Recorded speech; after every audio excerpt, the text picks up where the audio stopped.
O hipofaringe é a porção mais caudal do tubo faríngeo.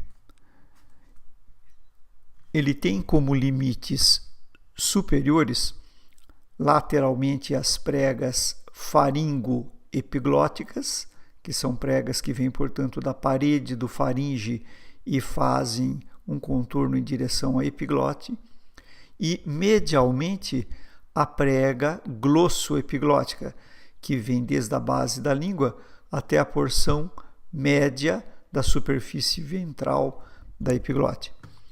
Inferiormente, o seu limite é a borda inferior da cartilagem cricoide. A partir desse limite, o hipofaringe passa a ser o esôfago. Se rebatermos as paredes posteriores aqui do tubo faríngeo, vamos ter algo parecido com esse esquema. Anteriormente temos o laringe e as paredes do hipofaringe abraçando essa estrutura. Esse íntimo contato do hipofaringe com o laringe faz com que as doenças, principalmente tumores de ambas estruturas, tenham uma relação muito grande entre si. Essa era a classificação anterior do TNM do hipofaringe, vigente até essa última mudança. Vejam que os tumores eram classificados de acordo com o seu tamanho e as suas sublocalizações anatômicas. Eles eram considerados um tumor T1 quando tinham 2 centímetros ou menos e limitados a uma sublocalização anatômica. Tinham a classificação como T2 quando estavam entre 2 e 4 centímetros no seu tamanho ou ocupavam mais do que uma sublocalização anatômica. Eles eram classificados como T3 quando tinham mais do que 4 centímetros ou causavam uma fixação da laringe. As classificações T4 eram subdivididas em T4A ou T4B, dependendo da extensão da propagação do tumor. Quando eles atingiam o laringe e causavam erosões das cartilagens tireoide e cricoide, ou então mais cranialmente invadiam o osso hioide, ou caudalmente invadiam a glândula tireoide ou passavam da borda inferior da cartilagem cricoide e se propagavam pelo esôfago, eles eram considerados tumores T4A. Quando eles posteriormente invadiam a fáscia pré-vertebral, ou até atingindo a musculatura pré-vertebral, eles eram considerados tumores T4B. Tinha uma definição já de relação com a artéria carótida, mas não definia exatamente a extensão que você tinha que ter de relação do tumor com a artéria para ser classificado como T4B, ou atingisse mais inferiormente ainda estruturas mediastinais. Na classificação atual, vejam que não houve muitas mudanças em relação à anterior. Em laranja, continua exatamente as mesmas definições que existiam na classificação anterior. Vejam que a primeira mudança que ocorreu foi aqui só no T3, quando temos que o tumor, quando ele se estende até o esôfago, que na classificação anterior o colocava como T4A, nessa atual o mantém como um tumor T3. O restante das extensões para as outras estruturas do laringe, ocioide, glândula tireoide são exatamente iguais às anteriores na classificação T4A, o mesmo ocorrendo na classificação T4B. Só ficou melhor definido a relação com a artéria carótida, onde já está definido que o tumor precisa englobar a artéria carótida para ele ser considerado um tumor T4B. Vamos ver alguns exemplos dessa classificação. Vejam que na região do seio piriforme esquerdo desse paciente, nós tínhamos uma irregularidade e uma lesão um pouco vegetante, uma lesão pequena, que não passava de 2 centímetros, que não tinha relação nenhuma com o laringe, estava unicamente localizada no seio piriforme, era uma pequena lesão vegetante de menos do que 2 centímetros.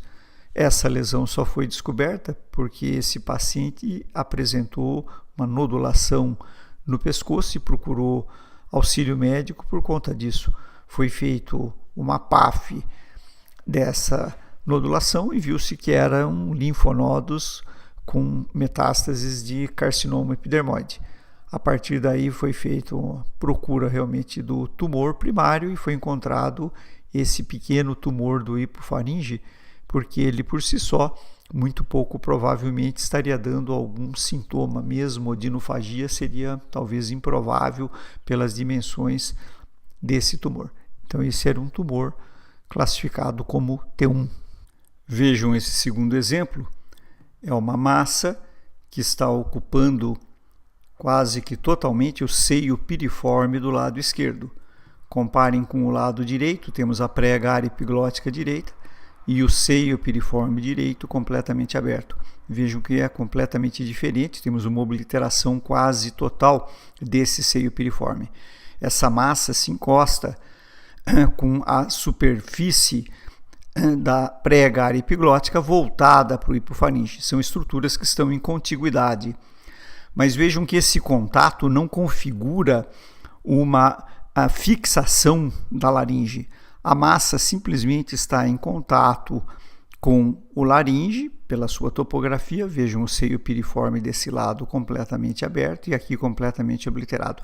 Mas as estruturas do laringe, os ventrículos, pregas vocais, pregas vestibulares, estão todos íntegros. Não existe uma impossibilidade ou um comprometimento do funcionamento do laringe. Então era uma massa de seio piriforme entre 2 e 4 centímetros, o que o caracterizava como um tumor T2. Nesse terceiro caso, temos um exemplo muito parecido com o anterior.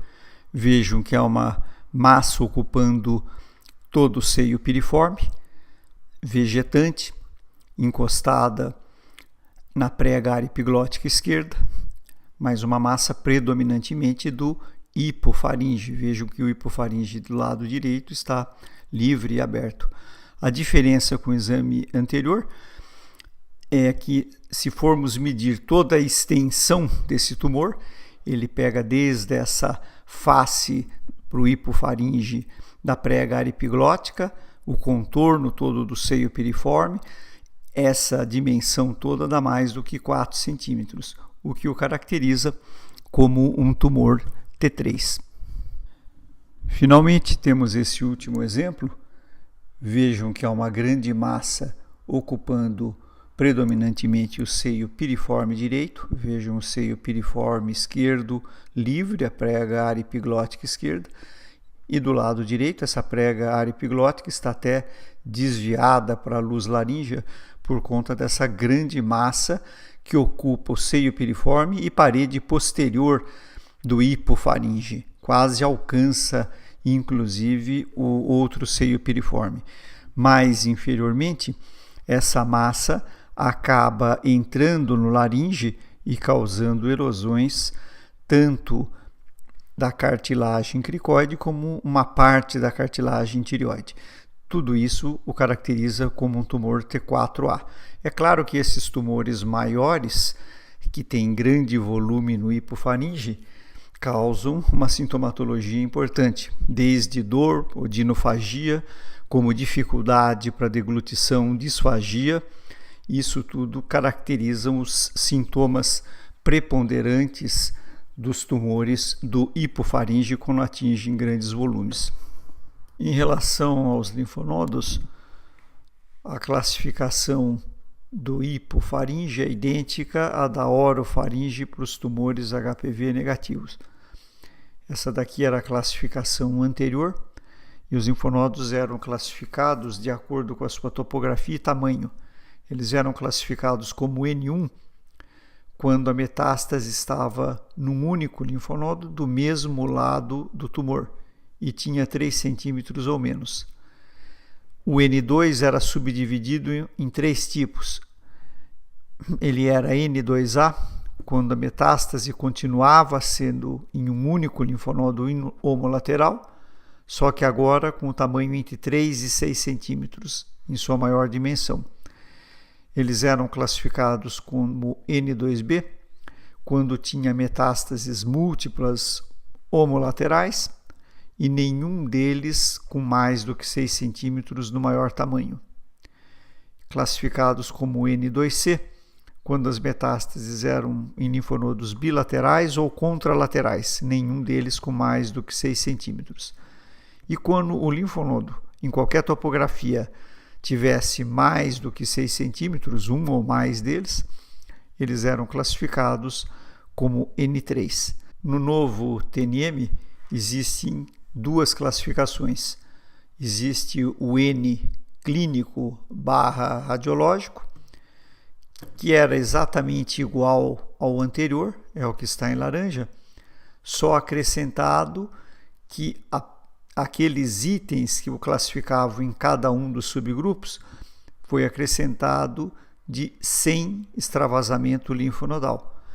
Então são exatamente as mesmas subdivisões anteriores, a única diferença que vai existir é no N3 agora, que ele é N3A quando ele for um linfonodo maior do que 6 centímetros na maior dimensão, porém sem extravasamento linfonodal. Se qualquer das metástases linfonodais apresentar extravasamento linfonodal, em qualquer tamanho que for o linfonodo e no número que for, ele é classificado no seu estágio maior como N3B. Existe agora, a partir dessa última classificação, também o N patológico, que são os casos em que foram para a cirurgia e que houve eventualmente algum esvaziamento cervical. Se esse esvaziamento for analisado pelo patologista, vai ser então considerado esse N como mais conclusivo. A única diferença que existe em relação ao anterior é a mesma coisa que existia no orofaringe HPV negativo. Se no esvaziamento cervical for encontrado que só havia uma metástase linfonodal com menos do que 3 centímetros na maior dimensão e com extravasamento linfonodal, o tumor passa a ser um N2A. O resto das subdivisões é idêntico à parte clínica e qualquer outra situação que não seja essa de um único linfonodo do mesmo lado do tumor com menos do que 3 centímetros e com extravasamento, qualquer outra situação coloca o tumor, tá certo? A classificação como N3B.